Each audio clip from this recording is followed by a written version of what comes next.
नमस्कार, आप देख रहे हैं न्यूज पेज 21। मैं हूं आपके साथ ललिता चक्रधारी। खबर है रायपुर से। भाजपा ने 67 सीटों पर प्रत्याशी तय कर लिए हैं। चर्चा है कि सूची मंगलवार को जारी हो सकती है। कहा जा रहा है कि सभी मौजूदा विधायकों को उनकी विधानसभा सीटों से प्रत्याशी बनाया जा रहा है। यही नहीं, रायपुर उत्तर से पुरंदर मिश्रा और ग्रामीण से मोतीलाल साहू के नाम पर मुहर लगने की चर्चा है।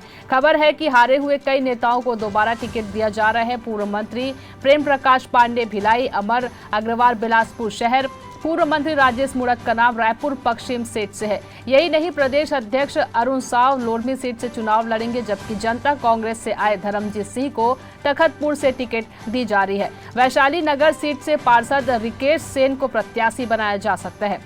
बताया गया है कि पूर्व मंत्री भैयालाल राजवाड़े को बैकुंठपुर से, श्याम बिहारी जायसवाल को मनेंद्रगढ़ और केंद्रीय मंत्री रेणुका सिंह को भरतपुर सोनहत से टिकट दी जा सकती है। कोटा सीट से दिवंगत पूर्व केंद्रीय मंत्री दिलीप सिंह जूदेव के बेटे प्रबल प्रताप सिंह और रायगढ़ सांसद गोमती साय का नाम पत्थलगांव सीट से तय होने की खबर है। पूर्व CM doctor Raman Singh Rajnandgaon, OP Choudhary Raigarh, Vijay Sharma को कवर्धा से उम्मीदवार बनाए जाने की खबर है।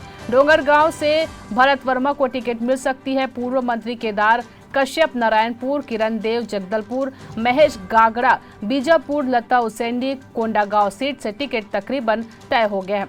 पूर्व प्रदेश अध्यक्ष विक्रम उसेंडी को अंतागढ़ सीट से चुनाव मैदान में उतारा जा सकता है। कसडोल की टिकट फिलहाल रोकी गई है। धरसीवा से अनुज शर्मा, बलौदाबाजार से टंकराम वर्मा को टिकट मिलने की खबर है। ऐसी जानकारी से लगातार अपडेट रहने के लिए देखते रहिए न्यूज पेज 21, आपके हक की बात।